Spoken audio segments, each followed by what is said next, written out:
On a sunny Australia day in 1966, three children vanished without a trace from Glenelg Beach in South Australia.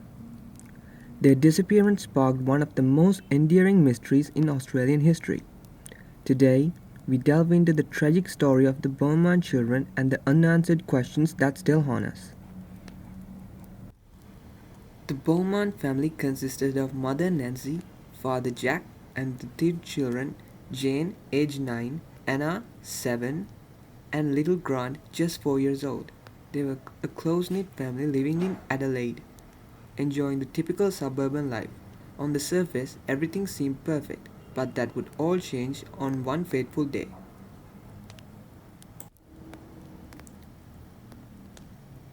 On January 26, 1966, the Beaumont children asked their parents if they could visit Glenelg Beach alone, a request that was met with some hesitation as their mother Nancy suffered terribly in the heat. But Nancy decided it would be safe to send the children from their home in Somerton Park by bus to the seashore in neighbouring suburb of Glenelg. They had done it before and Jane was very mature for her age, more than capable of looking after her brother and sister on the brief journey and bringing them home by midday. After considering it, their parents allowed them to go, believing the beach was safe and nearby. The children set off, full of excitement and anticipation for a day of fun in the sun. They rode the bus for 5 minutes to the nearby Glenelg beach. The bus driver remembered picking them up. The children arrived at the beach around 10 a.m. and were seen playing by themselves. In the 1960s, this was a very common place for Australian children to roam the suburbs unsupervised. They were seen by at least 4 eyewitnesses around midday playing under the sprinklers at the Collie Reserve and on the beach foreshore. They were also seen buying treats at Wenzel's cake shop around lunchtime. This was the last credible sighting of them. After that, they seemingly vanished into thin air, leaving behind their belongings and a sense of dread that would soon grip their family and the entire nation. When they didn't return home at the expected time, Nancy was not too concerned, as it was easy enough for children to lose track of time. She waited for the next bus, but the children still did not come. By 3 p.m., there was still no sign of them. Jim returned home unexpectedly as the client he had gone to meet had gone away on holiday. So Nancy sent him out to look for the children. Finding no sign of them, the parents finally reported them missing at about 5 p.m. Despite some reported sightings, the Beaumont children were never seen again. The community railed, launching a massive search operation that involved local police, volunteers, and even the Royal Australian Air Force. Despite exhaustive searches of the area, the outcome was devastating. The search lasted weeks, the weeks turned into months, and the months turned into years, but there was no sign of the Beaumont children. Investigators were given tips from the public and witnesses who claimed to have seen the children, but each lead eventually ran dry. The authorities conducted interviews and checked every possible lead, but nothing materialized. Multiple eyewitnesses that saw the Beaumont children playing in the sprinklers at the Collie Reserve said that they saw them with a tall, blonde, thin-faced man who looked to be in his mid-30s, who had later approached other people on the beach asking if they had seen anyone near the children's clothes, because some money had been stolen from them. The blonde man may have been the one who stole the Beaumont's money to gain the confidence of the children and to lure them where he wanted to take them. The children were also later seen at the nearby cake shop buying a lunch with a £1 note. Nancy was adamant they had no notes, so it's likely the man gave them that money. A police sketch of the man was issued to the public, but nobody came forward to identify him. Police searched for the identity of this man in the months and years following the disappearance, but he was never found. More than 30 years later, in 1998, links were made to the alleged child murderer and serial sex offender Arthur Stanley Brown, who fit the description of a blonde, thin-faced man.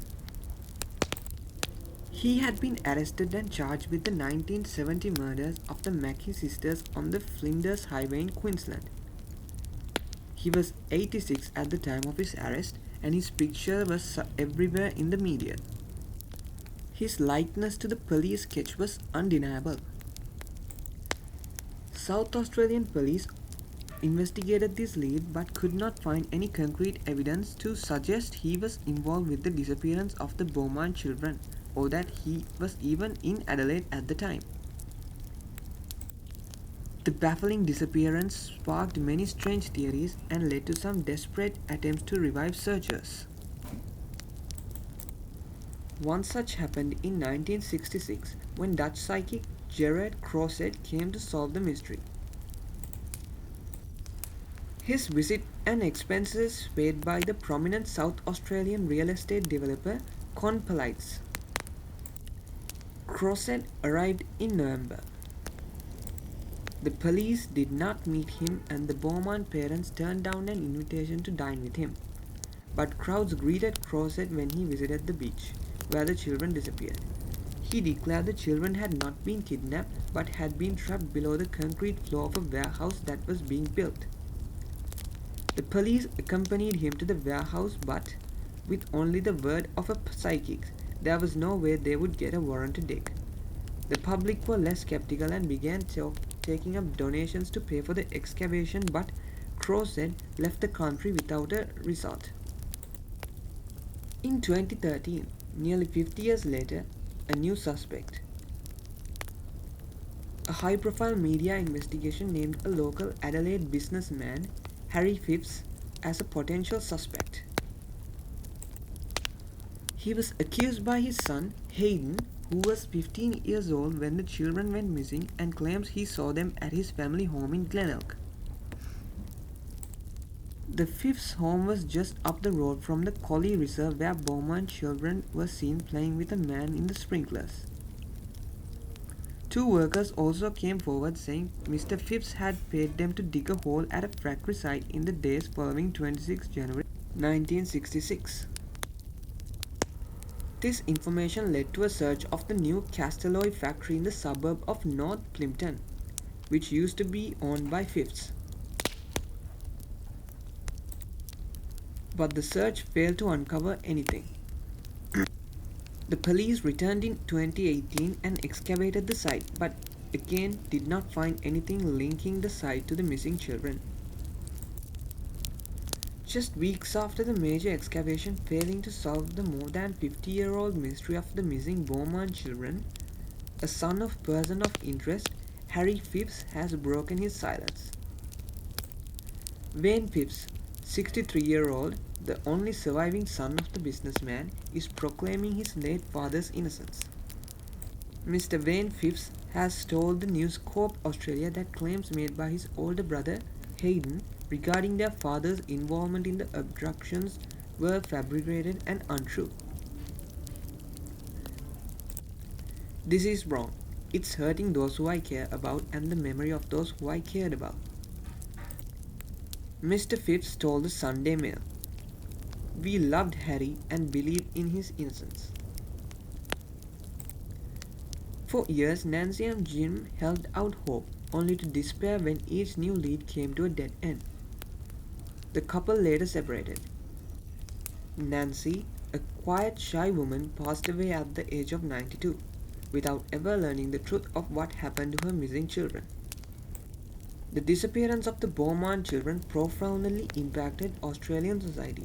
It led to increased awareness around child safety and protection of children in public spaces.